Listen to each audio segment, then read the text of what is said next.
आशा एक ऐसा नाम जिसने सरकार को उसकी उम्मीद से ज्यादा दिया है। जी हां दोस्तों, मैं आज बात करने वाला हूं भारत में कार्य करने वाली आशा वर्करों की, जिनकी संख्या लगभग 2 लाख से ऊपर मानी जाती है भारत में। प्रेजेंट टाइम में अगर हम बात की जाए तो उनकी नियुक्ति 2005-6 में शुरू हुई थी और आज 2025 हो रहा है, यानी कि लगभग 19-20 वर्षों में से वे बिना एक पैसा सैलरी लिए हुए निस्वार्थ भाव से काम कर रही हैं और काम ही नहीं कर रही हैं, सरकार को बजाते रिजल्ट दे रही हैं। यह मैं तब कह रहा हूं जब भारत सरकार का ही खुद का डेटा यह बताता है कि 2000 के दौरान में भारत में जो मातृ मृत्यु दर थी वह 384 थी, जो वर्तमान में घटकर के मात्र 101 रह गई है।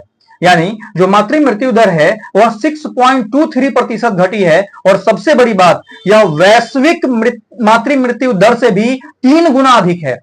यानी जो विश्व में प्रसव पीड़ा के दौरान, प्रसव के दौरान औरतों की मृत्यु होती है, उससे 3 गुना कम मृत्यु भारत में होती है। और यह सब देन केवल और केवल आशा वर्करों का है, क्योंकि किसी भी घर में, किसी भी परिवार में, किसी भी महिला को अगर प्रसव पीड़ा होता है और रात के 12 बज रहे हो, 2 बज रहे हो, उससे कोई फर्क नहीं पड़ता। वह आशा वर्कर जो है उनसे संपर्क करती हैं और उनको बजाते हॉस्पिटल तक सही सुरक्षित पहुंचाती है, ताकि समय पर उनको सुरक्षित ट्रीटमेंट जो है डॉक्टरों के द्वारा दिया जाता है।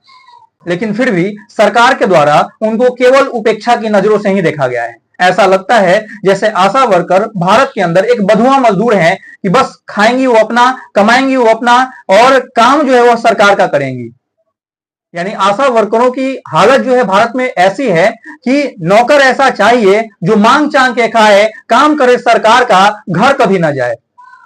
आज के दौर में जितने भी आंगनबाड़ी केंद्र है, वहां पे जो बच्चे पढ़ते हैं 1 से 5 साल तक के, उन 1 से 5 साल तक के बच्चों को जितनी भी प्रकार की टीकाएं देनी होती है, उन सभी प्रकार की टीकाओं को समय समय पर दिलवाने का काम आशा वर्कर करती हैं। आज जाकर के आप डेटा सरकार का देखिए, जो शिशु मृत्यु दर है वो भी बहुत हद तक, काफी हद तक उसका ग्राफ नीचे गिरा है। और यह सब देन आशा वर्करों का है। लेकिन सैलरी के नाम पर 2000 रुपया उनको केंद्र सरकार और 1000 रुपया उनको कौन देता है? राज्य सरकार देता है।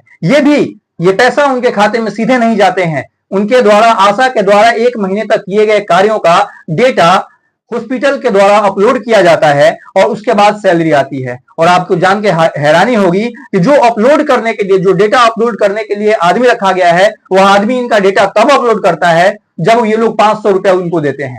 यानी 3000 रुपया इनकी सैलरी है, उसमें से 500 रुपया वो ले जाते हैं। कोरोना के दौर में उन्होंने बहुत जबरदस्त काम किया था।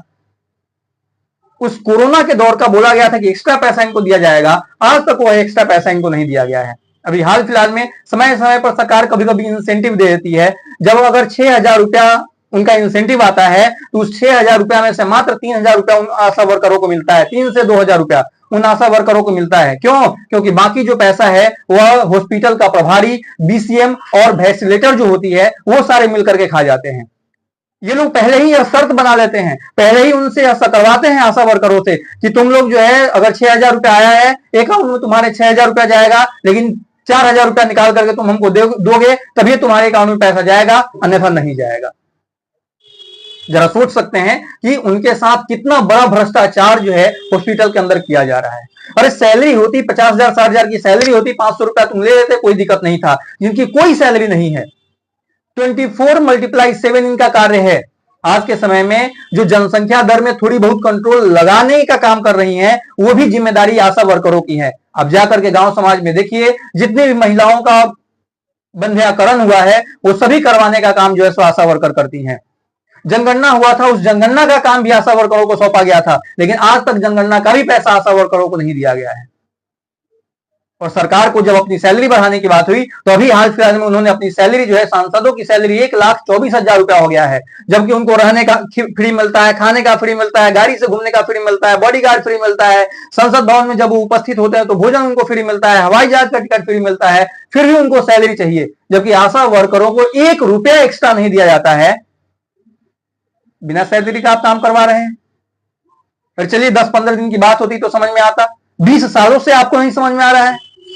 10 साल कांग्रेस की सरकार रही, 10 साल से बीजेपी है, फिर भी इनको जो है सो नहीं समझ में आ रहा है कि आखिर जिस डेटा को दिखा करके आप वाहवाही लूट रहे हैं, वैश्विक स्तर पर आप अपना जो है सो नाम परचम लहरा रहे हैं कि हमने जो है सो मातृ मृत्यु दर कम किया है, आपकी बदौलत हुआ है।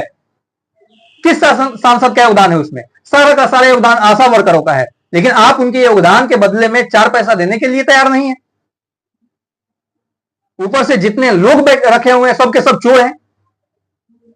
जरा उनसे भी पूछिए, उनके भी घर परिवार है, उनको भी भूख लगता है। वो ऐसा नहीं कि दूसरे ग्रह के प्राणी है, हवा पी करके जो है सो जिएंगे। उनको भी समय समय पर पैसे की जरूरत होती है। अक्टूबर नवंबर से उनको जो 3,000 मिलता है वो भी 3,000 रुपए आप रोके हुए हैं। किस आधार पर रोके हुए हैं? क्यों रोके हुए हैं? थोड़ा समझिए इन चीजों को। मान लीजिए कि जिससे देश तरक्की कर रहा है उनका ध्यान रखना भी सरकार का फर्ज बनता है। और मुझे लगता है कि सरकार को इन चीजों पर थोड़ा ध्यान देना चाहिए, क्योंकि सिंपल सी बात है कि हम किसी भी देश की तरक्की को 2-3 आधारों पर देखते हैं, शिक्षा के आधार पर, आवास के आधार पर और स्वास्थ्य के आधार पर। तो सबसे बड़ी जो समस्या आपके सामने थी 2005-6 से पहले तक, वह स्वास्थ्य व्यवस्था की समस्या सबसे बड़ी थी। आप इतने बड़े महामारी, कोरोना जैसी महामारी में भी आप आसानी से निपट लिए। उनमें 70% से अधिक योगदान जो है उन आशा वर्करों का रहा है, जबकि पूरा देश उस कोरोना के दौर में त्राहिमाम हुआ पड़ा था। लाखों लोग मारे गए हैं, आपका देश जो है सुरक्षित रह गया है, और फिर भी आप उनकी उपेक्षा कर रहे हैं। यह गलत चीज है।